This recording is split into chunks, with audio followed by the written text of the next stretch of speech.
I just want to get to our panelists before we go into Q&A. If that's peace with everybody. Yes. So, thank you. So, Judge Edwards, you watched this. Was this your first time seeing this? No. I saw the first part when I was on vacation, actually. And I was like, oh, this is messing up my head. I'm trying to share one of these, and this is stressing me out. I was not aware. I was a criminal defense attorney for many, many years. I dealt with mostly misdemeanors, but I never, and I did appeals. But I personally had never had the experience with false confessions. I did research, et cetera, in terms of doing an appeal, but never was eyeball to eyeball with what actually happens. And it was very disturbing. And I know people have told me, defense, they made me say this and I believe them. But I didn't realize the extent to which these interrogation techniques occurred here. Now, in law school, they have very famous cases about, how someone was forced to make a confession. One was like they drove this guy in a car for like 10 hours and they gave him a Christian burial speech. And after they finished souping him up, he just confessed to killing these people, raping, etc. That's one instance. But I came away from this to ask you, where were you in the room? So, when you see people getting lynched, there were always people standing in the crowd. Mm-hmm. So I asked myself, where was I in the room? Mm-hmm. And you have to ask yourself, where were you in the room? Mm-hmm. So in terms of supporting your neighbors, supporting your young people, informing them, when you see things, are you just going to turn your head? Or are you going to be the one that takes out their cell phone and starts filming? Because there are many things that have happened in our community that have not been spoken of. They have not been viewed.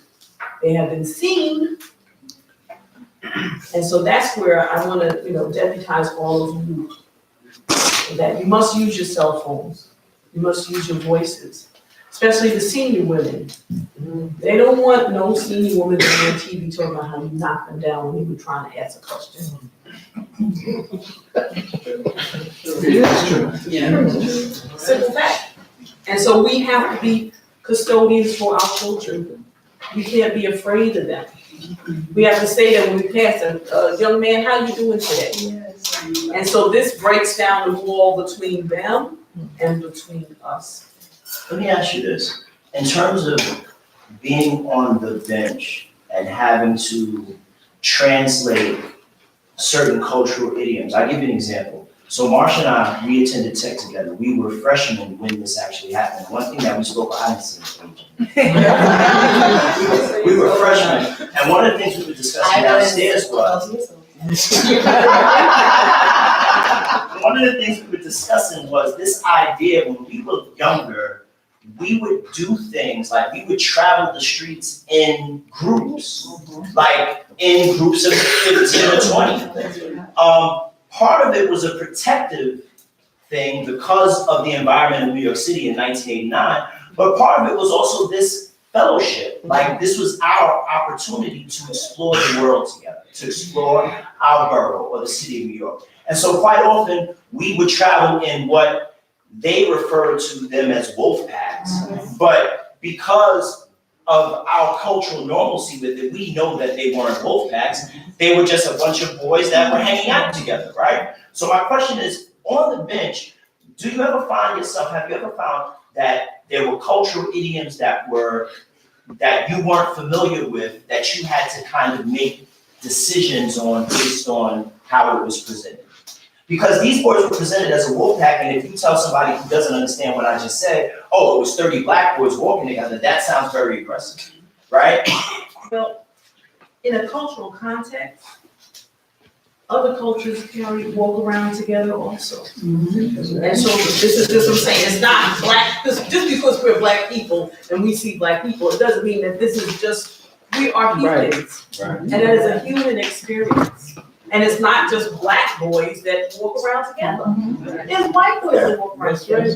There's Chinese boys that walk around together. There are Spanish boys that walk around together. So it is a human experience, but it is outside of the experience of the people who are viewing us and their translation, which causes us to be arrested.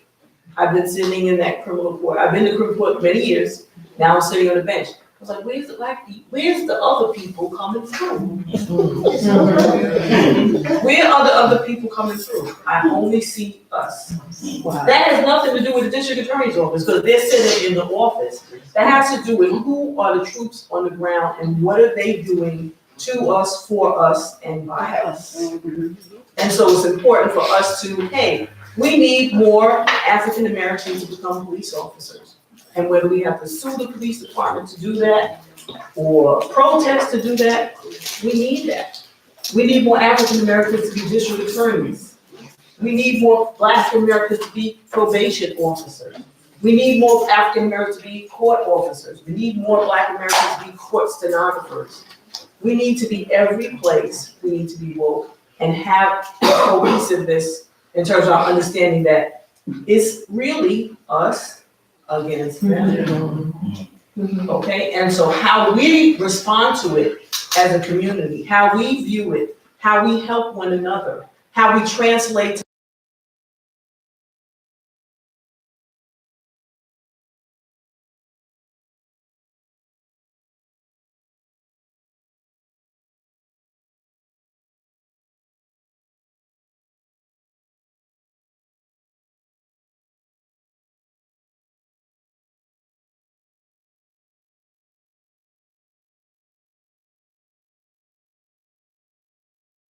through with loud parties, etc.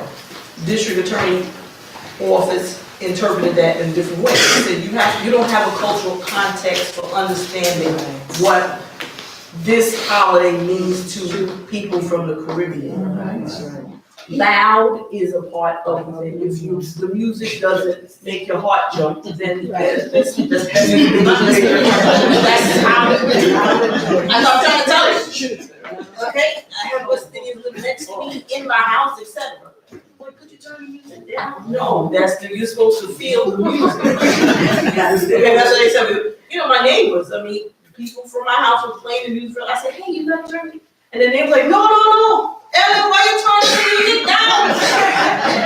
And I'm thinking that's disturbing the people next door. No, their cultural experience is the music is loud.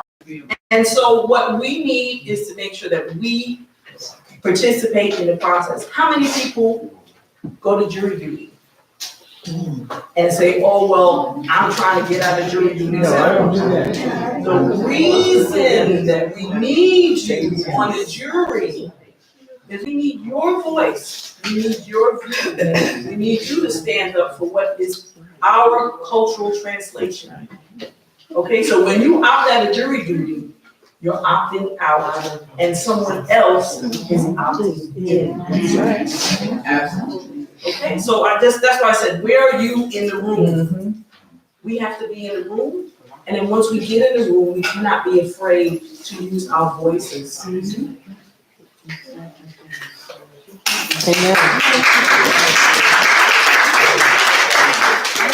So Marsha Blake, first I want to say, like, and this is totally personal, like, I love you and I honor the work that you did in the series, right? Like, so I watched it with someone, and every time you came on the screen, I was like, yeah, I know her. I went to high school with her. Like, I just saw her a couple weeks ago, like, you know, because I was just so proud to see you in that role. So first I want to thank you, and I want you guys to give Marsha a round of applause.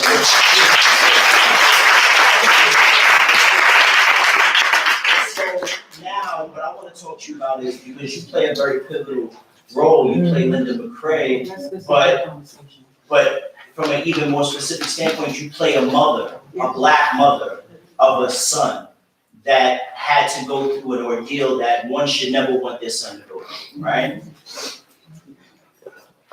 When you took on this role and you researched and you obviously did your due diligence, what were some of the feelings you had as a mother, because you are a mother?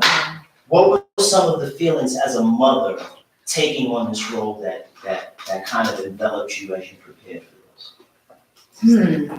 Well, I'll start a little bit further back because there was a point, as a Black actress, you get asked to do a lot of times, you're playing a mom who has been victimized by something, or your children have been victimized by something. And I think I had maybe 5 roles like that in a row, just like dead child in jail, just, and I said to my representation, no more of that, because where I have to go emotionally is not unreal, and to have to keep doing it over and over again in different situations, I didn't know what I was bringing back to my own children. And I thought, and they're young, so they don't get it. So I thought, just to be a more responsible mom, let's just hold off on the traumatized Black mom roles. Let's try to find some other things. So then, of course, literally, I started saying no to things. I even had a producer call my agent and say, but she would be so good at this. And I was like, you know how he knows that? Because I did it for him last year. I was like, yeah, he knows that I can be good at it because I've done it. So when this came across, I was on vacation. They sent me this role. And I just as in New York, I was like, oh my gosh, I remember this. And then when I realized they wanted me to put on the moms, I was like, I just said I won't do this anymore. And then I thought about, it became like a personal thing for me. It was more about, as a New Yorker, how could I say no to this? Knowing how New York was, how we felt, what was going on, that this is like a part of my childhood, really. And it wasn't someone making up a story about a traumatized mom. For me, it was different because this was an actual human being. And so I could talk to her about real things. And I didn't have to make it up in my head and put my children in as a kid in my brain, which is what you do as an actress. You like insert whatever you need to, and that's what messes you up. But I said, okay, here's an opportunity to speak with this woman, and to actually do something for her, be a voice for her, which she's never had before. And that's how Ava presented it to me. It was, we are going to tell their story, they use their words, we're not gonna make anything up, we're going to tell it how they tell us. And when I spoke to Miss Linda, she's since passed away in March. But when I spoke to her, first of all, the McCraes, I don't know if any of you guys know this, but the McCraes were not ever interested in telling their story, really. Because they felt they had PTSD from this experience, like in a big way. They were not a part of the documentary. If you watch the Sarah Burns documentary, you hear their voices, but they're not on screen, they don't show up, they were not interested, they were trying to live their quiet life somewhere else outside of New York. They have tried to move on. I personally don't think emotionally they ever moved on. They were trying their best, 30 years that they were trying. So I think it took Ava and Oprah coming to them and being like, please, we want to do this, right? So when I got on the phone with Linda, she was like, I don't want to talk about this, this first thing she said. And then she talked for 2 hours. And so by then I was already sold because, I had Ava telling me we're going to try to do this really the right way. And then after speaking with her, I absolutely had no reservation because I felt like that's the least I could do. This woman actually went through it. I'm talking about pretending to go through it. But the least I can do is give her a voice and help tell her story, tell what happened to her family. Her family is so see, like what the dad does. That's all true. And it destroyed their family for many, many years. And so I really felt like almost a duty, And I haven't regretted it since. So there are, a show of hands, who's a mother in the audience? So about 85% of the women here are mothers. And the rest are mothers of the community, right? What are some of the things that, first, let's talk about how the mothers sort of reacted and acted on what was transpiring, right? So we see 5 families, Ray's mother is not prominent, but the other 4 mothers are prominent, and they handle things somewhat differently. You know, Yusef's mother handled it somewhat differently than Corey's mom. What are some takeaways with regards to what mothers should do in a situation like this, you know, regarding how to react and how to call on resources? The one thing that I noticed in this is that none of the mothers actually called on significant resources. So like, we have resources in our community, right? Like, we have Assemblywoman Tremaine Wright, and we have Oma Holloway, and we have Stephanie Zimmerman, and we have these women who can be conduits to justice, right? They didn't really. I think Yusef's mom did. She just knew more. I think it was just knowledge. Like, okay, so 1989, you guys. We have so much more information at hand now than we did in 1989.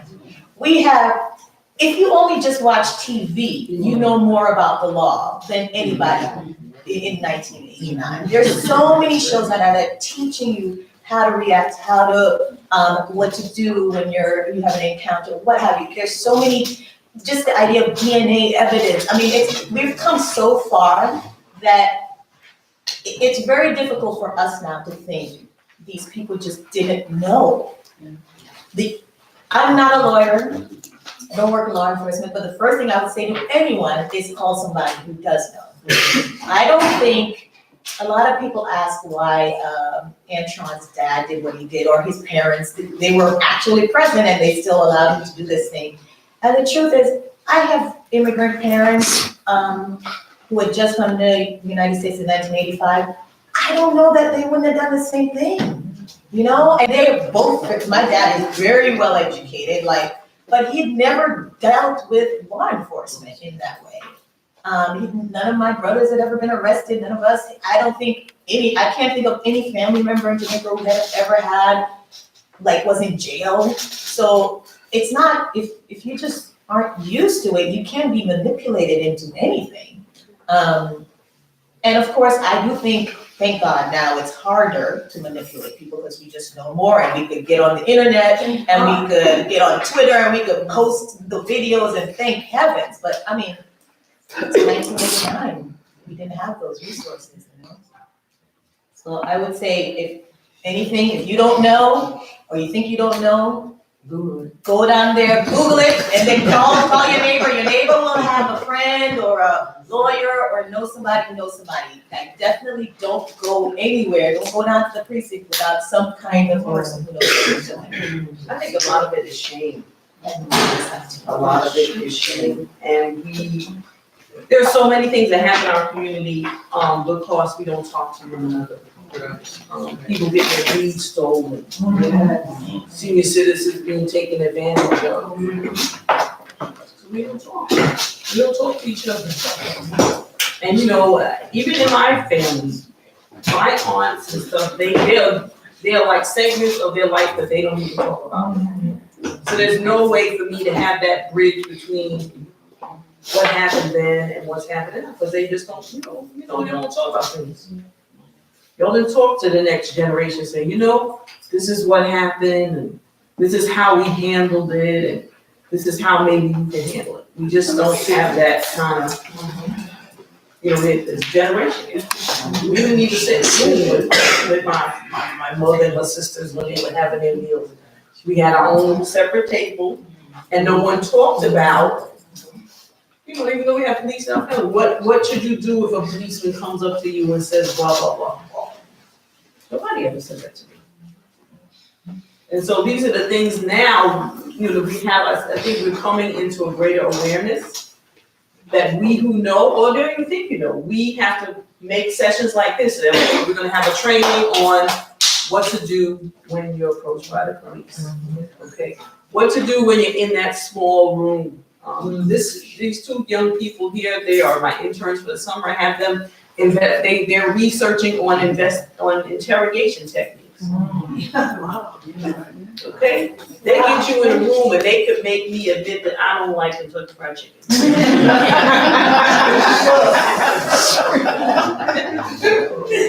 You keep someone in a room long enough, you water, you intimidate them, you scare them, you good cop, bad cop. These are realities. That's a reality.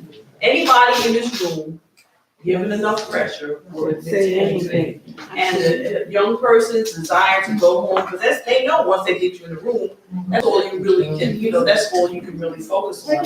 And they'll promise you that I'm gonna, if you say this, I'm gonna let you go home. If you do this, I'm gonna let you go home. They're not focusing on all the things that they said, but the only thing they can hear in their mind is, I wanna go home. Yeah, some of the guys said actually that they were more scared of their parents than they were of the police at first. So the idea of like, if you do this, you get to go home, it was just like, I need to just get my butt home.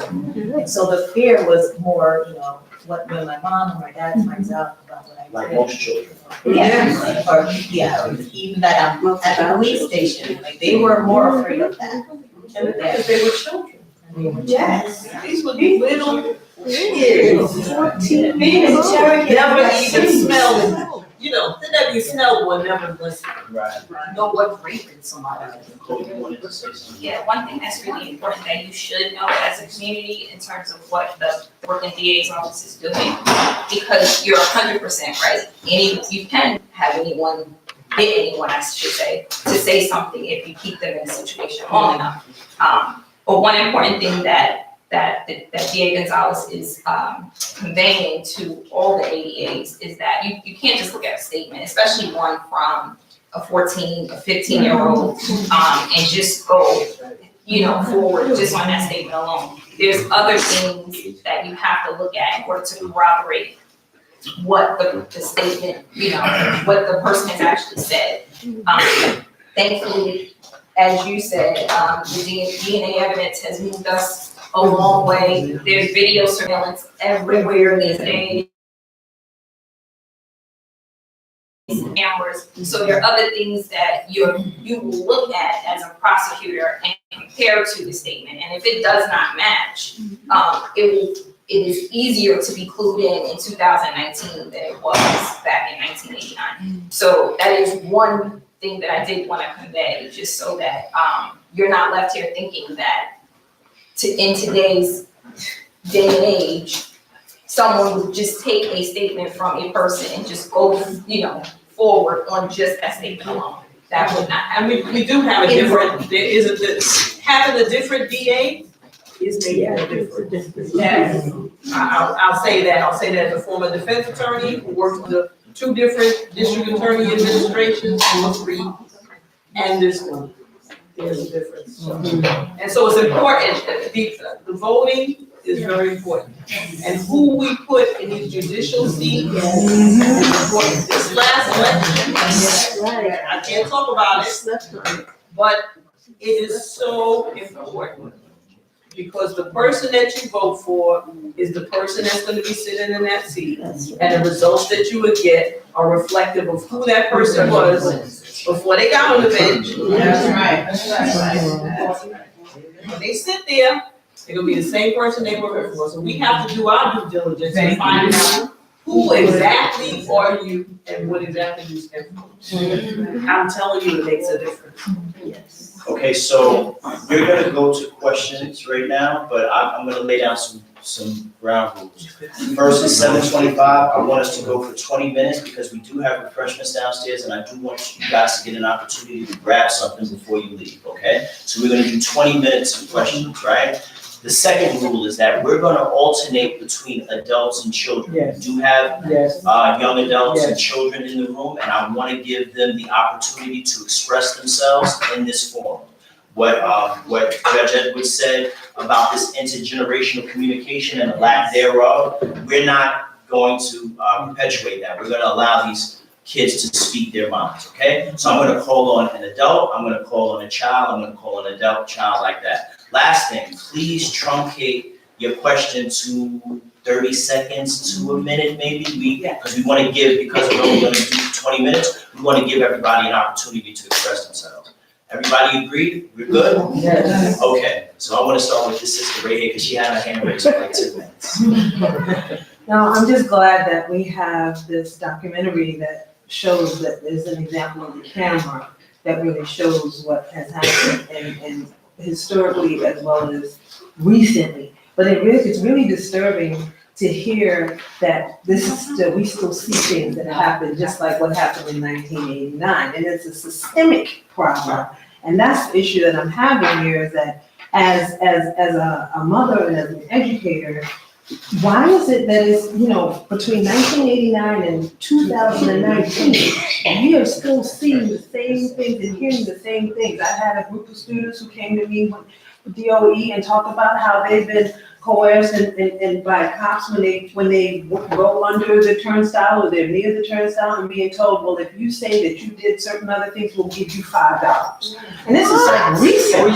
This is not long ago. So systemically, I'm having a challenge, it reminds me of South Africa and the Truth and Reconciliation trials. You see a system of inherent bias, and then you have folks sit together, the African people come together to try to figure out how they can deal with the trauma. The whole country is traumatized with this system.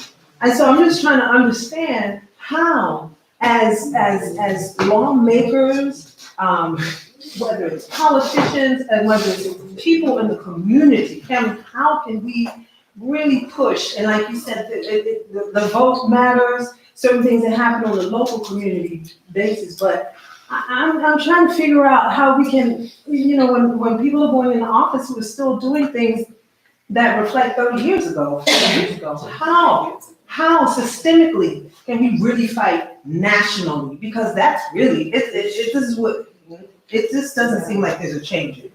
And I hate to sound tragic, but this is why are we constantly saying that things are still not changing?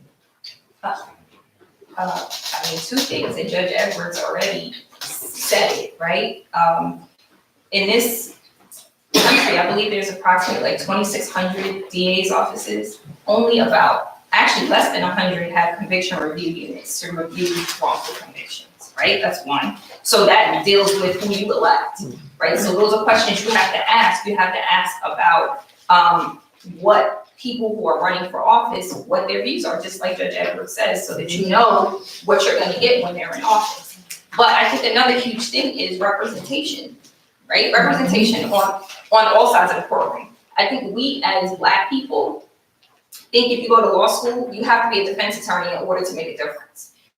While defense attorneys are great, right? Prosecutors have a lot of power. You need representation on all sides of the courtroom. Defense, prosecution, and on the bench. So I think we need to encourage youth to go look into other areas of the law, not just the defense. Encourage them to become prosecutors. That's huge.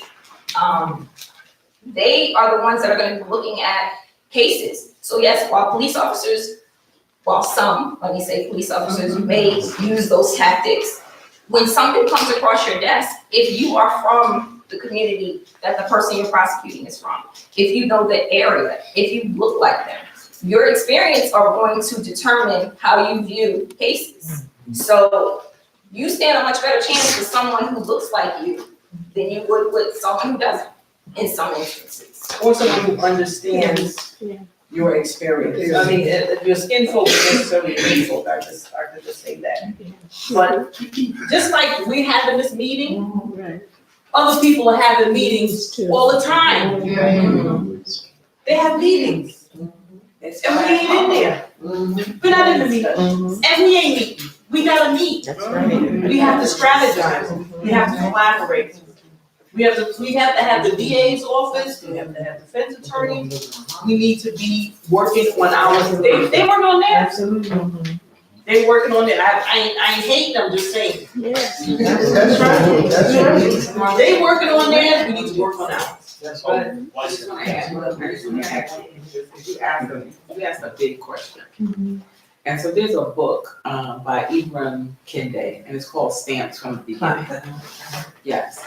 So the answer is there, and the answer is simple. As we have progressed as a people, so have races and racist ideology, right?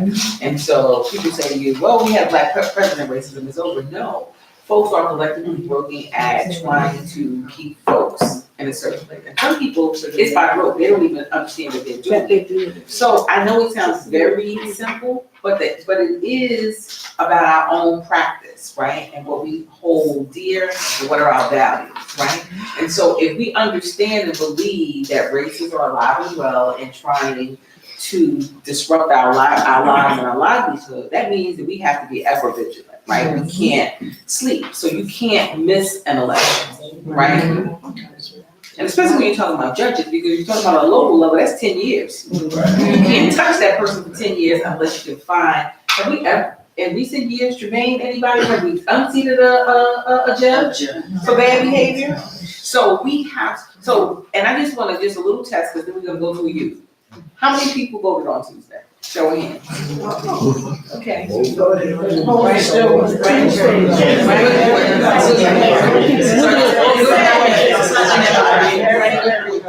In a city of 8 million people with, 70,000 people voting, we have work to do. So, all right, so sister, I'm gonna call you after I call this young lady right here. Can you stand up and speak as loud as possible so we can hear you? Don't look at your mom, she ain't. Don't worry about it. Okay, so one thing I want to say is that when I was watching with when they see us with my mom is probably the strongest people that I know, and I saw her bawling, and the best performances came from the mothers, because I wouldn't be able to see if my cousins or if I had any brothers, how my mom would act, and it's just sad for that. And difference between some of the mothers in there, my mom is pretty political, so she knows more her rights, and I'm more of the people who like to look up rights just for fun. But the thing is, I want to say, how do y'all feel? There was a part where Donald Trump had just a little small part, but had an impact to some of the things that happened with the Central Park 5, and what do you think that how it affects how he became president now in the present day? And also, I would like to say, there was no scientific evidence on these 5 boys, and if there was any, and since you're a judge, if you had a case like this, and they were these boys that had no real evidence except confessions against them, what would be your perspective on what would you do if you knew there was no evidence really against them? Great question.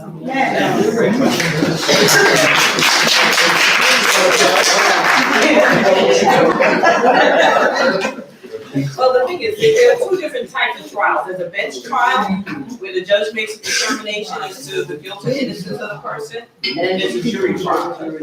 So it's up to, as I said, when I asked how many people here go to jury duty, it really wouldn't be up to me to say whether the person's guilty or innocent, because I'm not on the jury. Now, if it was a bench trial, it would be for me to make that determination. So that's the difference. That's why I'm saying it's so important for us to be on the juries. Yes. Because it's those 12 people plus the alternate who makes the determination as to whether the person is guilty or innocent. Now, the judge makes determinations on evidence, what's gonna come in, what's not gonna come in, how you can use what's coming in, what kind of jury charges, what kind of information you're gonna provide to the people to tell them, this is how you're gonna determine the case, this is the law that applies. So that's where the judge can use his or her discretion and move the case maybe down the middle, maybe to the left, maybe to the right. Now, they have like standard jury charges that everyone's supposed to use those charges, but let's say it's like a laundry list. You have 12 things on the laundry list. If the defense attorney doesn't say, listen, we need tomatoes, the judge can't say, oh, well, I think you should have put tomatoes in there. You can't do that. So you saw with the attorneys that they had different levels of experience. That was really good.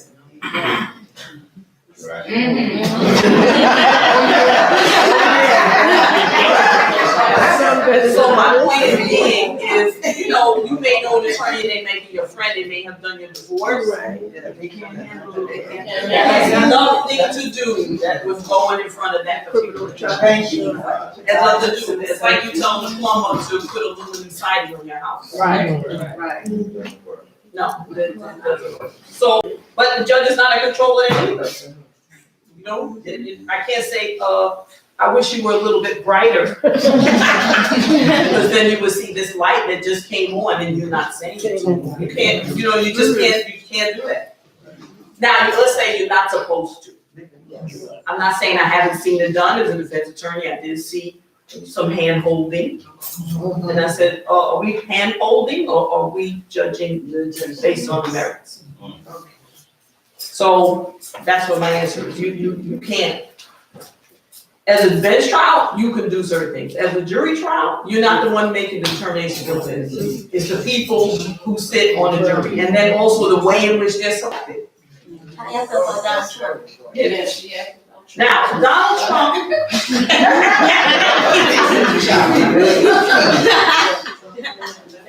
Let's just say, historically, African Americans have gained rights right after we were released from enslavement.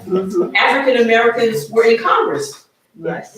We had congressmen, we had senators. We probably had per capita more senators and congressmen during that time period than we have right now. And after that period, there came a backlash. And laws were enacted. And legislation was put in place. And the police enforced that legislation.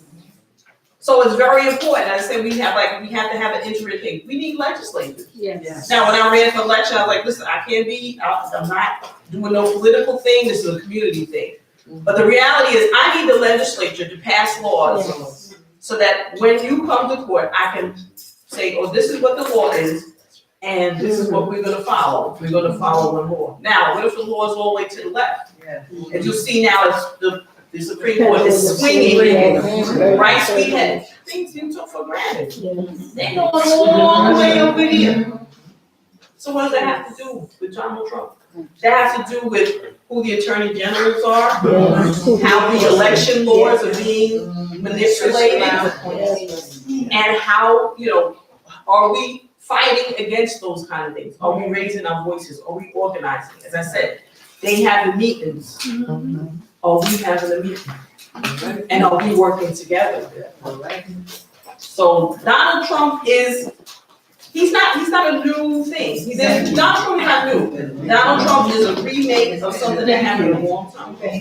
They showed the most racist movie in the world in the White House. Birth of a Nation.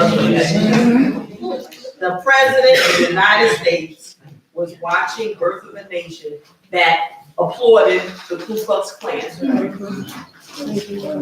Okay, so this is not new. Okay, but we're new. And we have more information. And if we use the information that we have and we join together, this is, it may be a different, whatever, but we're not the same Indians, let's just say that. We're not the same. We have more information, we have more knowledge, and I hope we're gonna have more courage. I'm not saying that we were not courageous in the past, but it was basically the young people that stood up and were on the forefront of the civil rights movement. They were the ones getting on the buses, they were the ones sitting at the lunch counters, etc. Yeah, we was making fried chicken for them and patching them up, but it was the young people. So I hope that we interface with our young people and give them courage, give them tools, and embrace them. Because you're all the future. You the answer. You the answer, not me. I'm, as far as I'm concerned, it's, not over, but you're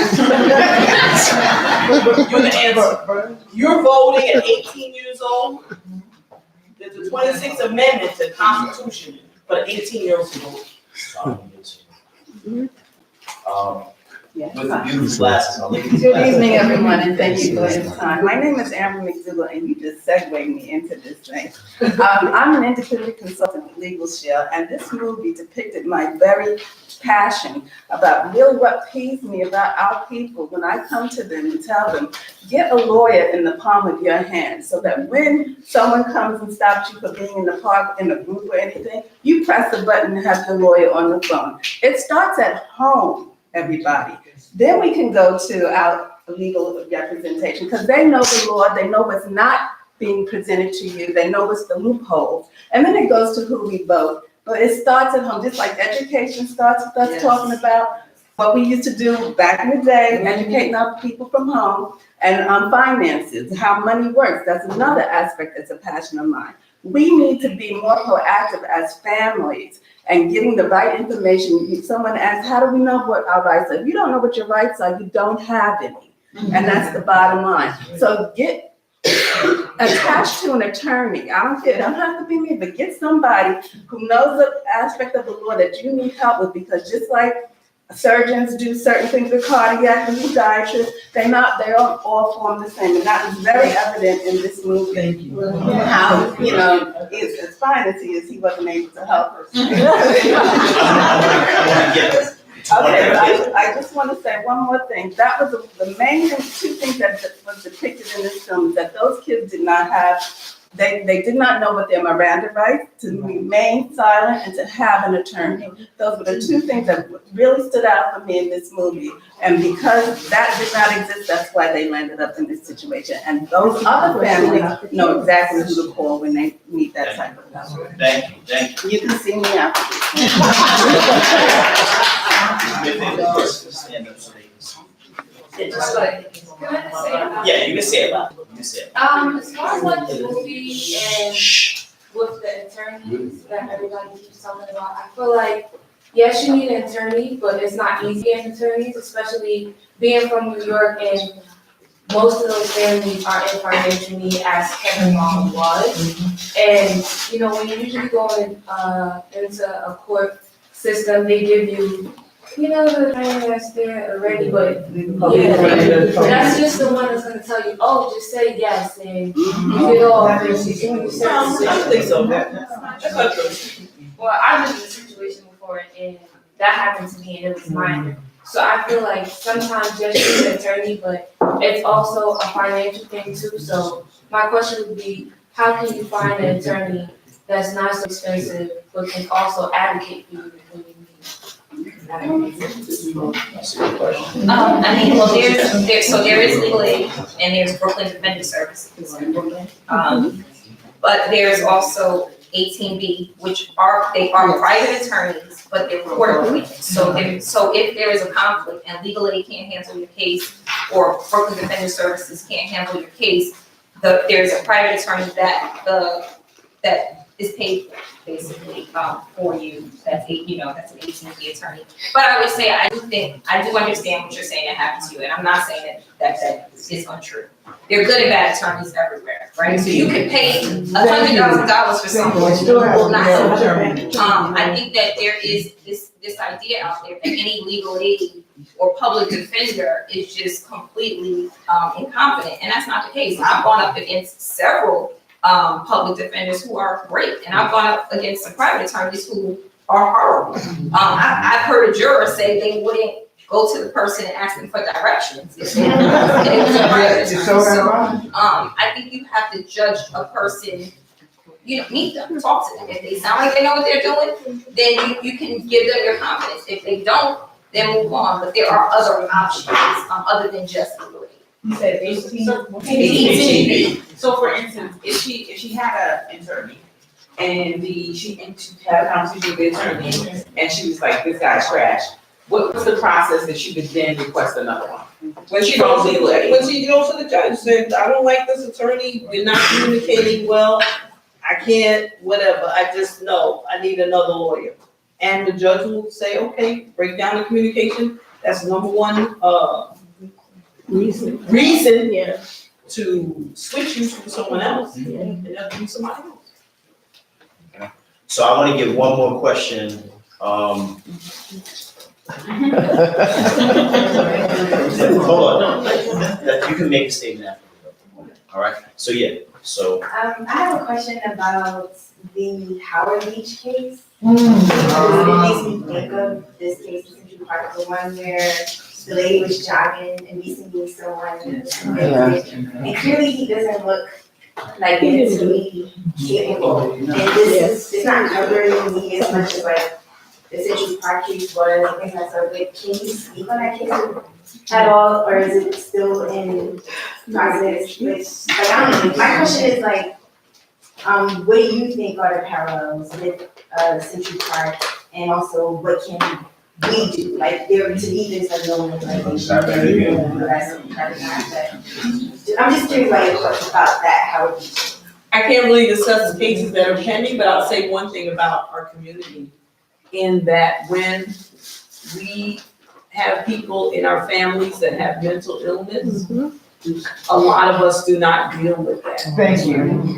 And we sweep it under the rug. So as we're sweeping it under the rug and not dealing with it, addressing it, facing it head on, when situations happen, that person, their disability is not being acknowledged, actualized, or being treated. And that's from us being in denial. So that denial, I don't know what that individual, I can see from what I've seen, there's a lot of mental illness in our community that we really are not addressing. I'm asking everyone here, take that mental health first aid class. Yes. Okay, I mean, probably preaching to the choir here. But take that class so that you can see and identify. And that, to me, my understanding, that was part of what happened.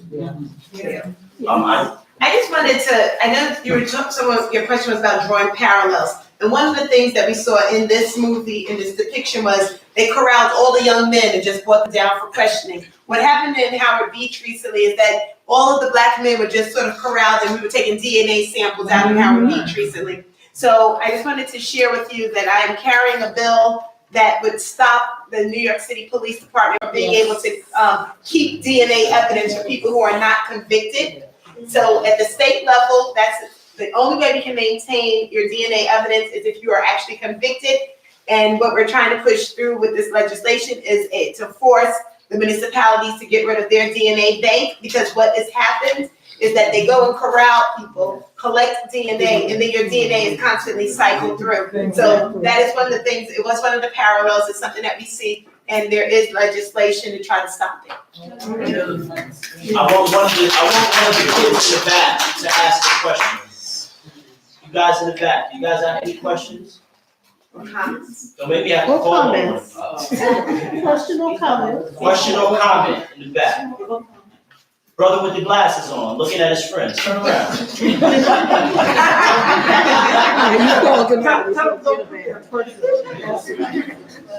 All right.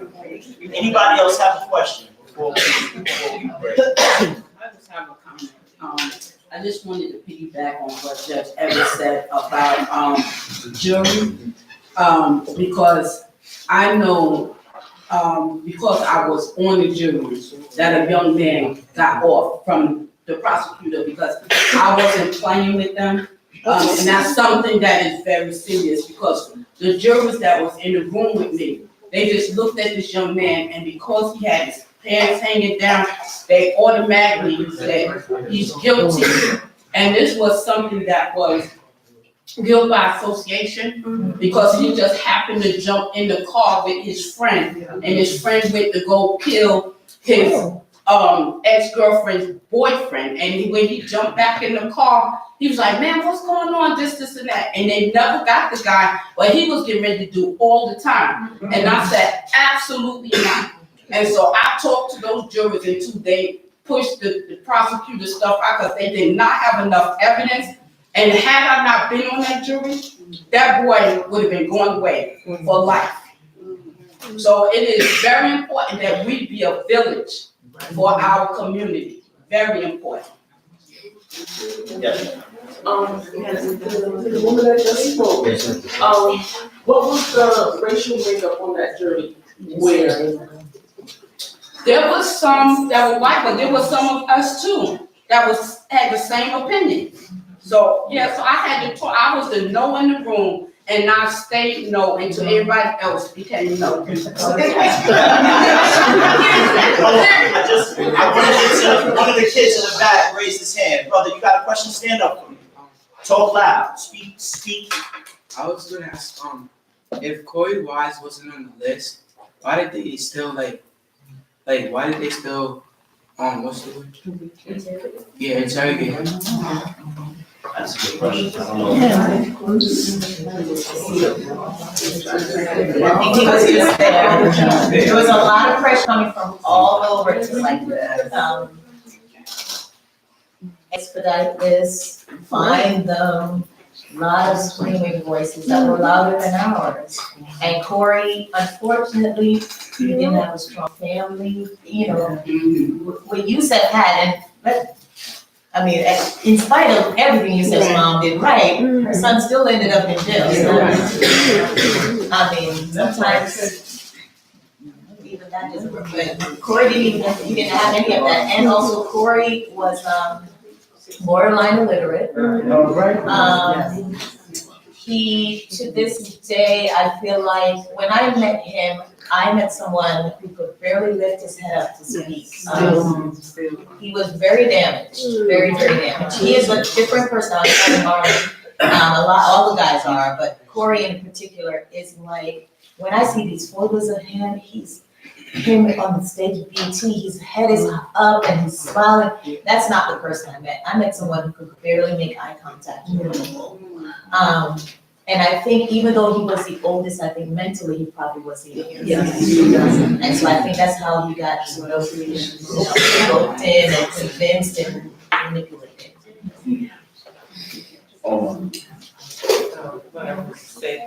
Thank all of you.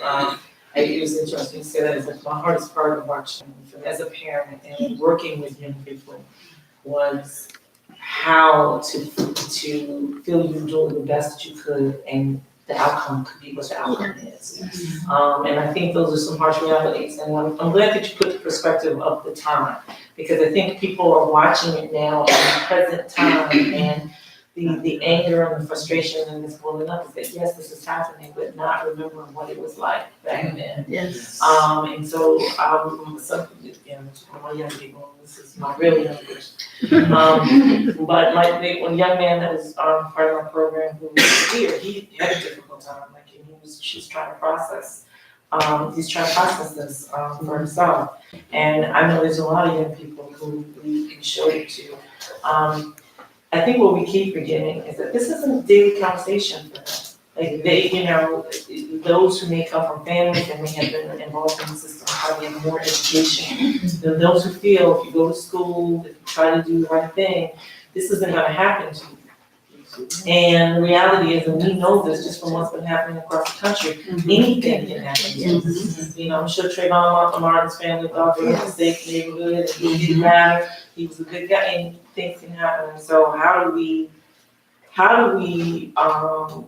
now know, starting from a young age, they have to know. Some of us grew up in neighborhoods that you knew you did cross the street, because if you got hurt, it was your fault, because you knew you weren't supposed to cross the street.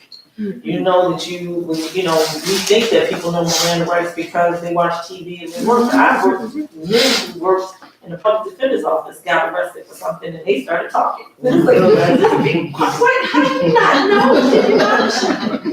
But I also think it's important that we empower adults and young people that you do have a network and who to call when you go. If it's that friend that you do think is connected, Yeah, there are people, sometimes I get calls out the wazoo. The first somebody told me, call home and do this. All I know is I know to call Stephanie. I know to call Councilman's office, but I just know to call. But I'm happy somebody told somebody. To call somebody. Call somebody, you know, that may know, and I mean, and it pleases me when it comes out with a positive outcome. It's just somebody, you know, just goes to the police precinct and just, you know, stands there with them, and, or, you know, whatever the case may be. We also have to teach that, like how do we understand what our network is and how to utilize it and not be afraid of it, whatever that situation is, to utilize our community. So I just want to say thank you. Mr. Butler. Yeah, I just want to say that I had a difficult time explaining to the young man out there, and he asked us they say it's political. What's going down in that movie is political. Politics. What's the politics? What does that mean? Mr. Butler, what does that mean? It's politics. Because we tell our youth justice is supposed to be blind. So trying to explain to him the politics of 1989 and then comparing it to the politics of 2019, and it's all the same, you know, it just showed that. Because I haven't seen the film yet, and I haven't saw it with my kids yet. But I'm glad that I'm having an opportunity to see it now, to have that, it'll make the conversation with my boys just a little easier for me to explain to them what does, when they say the politics of the situation, and how we explain to kids when we tell them justice is blind, but politics sometimes can put you in jail, even though you're innocent. So just keep that in mind. We have these conversations with our young people, explaining politics to them. So the one where I didn't hear today, although I know it's in the room, is race, right? You know, how race plays a major part in our justice system.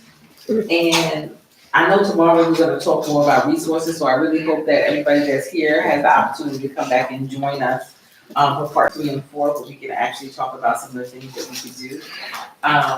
But I do just wanna reflect on this last piece, because I didn't share anything about what I felt about episode 1. And I'm a mother. And so, of course, I was looking at the role that the parents played across the board. And, you know, the one that appears to be the champion is Youssef's mom, right? Because she gets her son out of jail. Being who I am, the first thing I said to them, what should have been the next call? When I had once I had my son in my hand and I was able to take them out, what would have been my next call? And I want to be able to share that information with every single one, so that they have what she had to get her son out of that precinct, but then she knew exactly what to do. Certainly you see some teasers of that, right? Because the clergy got involved, right? The activists got involved, right? But that cohesive plan we were talking about wasn't together, right? Because different people were doing different things. And so that's the conversation we want to have tomorrow, so that people really leave with concrete information about what it is that our young folks should have on them, what they should know about how to act, how to navigate in the street, what to answer, what not to answer, and who to call. And of course, you have a right to call, right? So you don't always need a fancy lawyer when you have the type of village filled with resources that you have. So I just want to say something before we move to closure.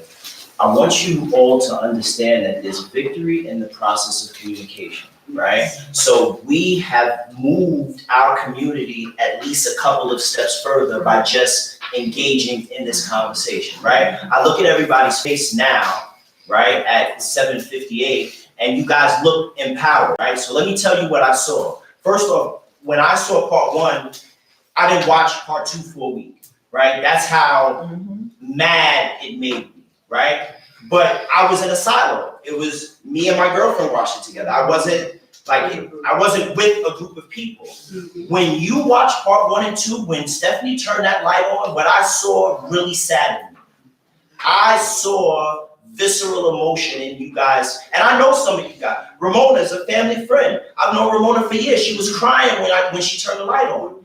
As a Black man, as a community servant, as somebody who feels like he can lead in this community, what I saw saddened me. It made me feel like in some way we are still lost, or we still are not kind of, being victorious. But in this conversation over the last hour and a half, your energy has changed. My energy has changed. I think that we will leave this place stronger than we came in. And for that, I'm proud of that. I'm proud to see that we can go through some of the hard times together and move through them together and move out of them together. And that's a lesson. That's a lesson for the kids in the back. There's a process in life. You're never going to be able to succeed if you don't respect the process. So if you can't get through some of these hard times together as a community and communicate with one another, then you're going to leave a lot on the table. You're going to lose the opportunity to gain strength and power. And we didn't lose that opportunity today.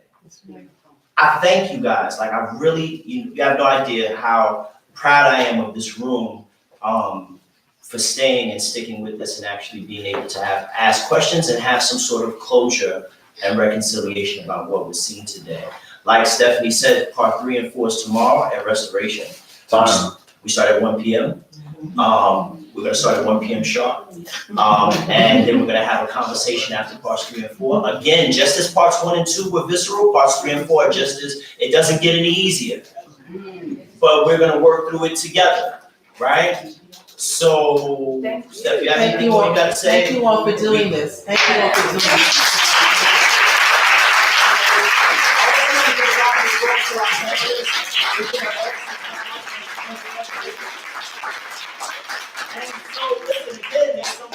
Downstairs, there's some sandwiches. I had like 5 of them. They're great. Trust me. Take some sandwiches with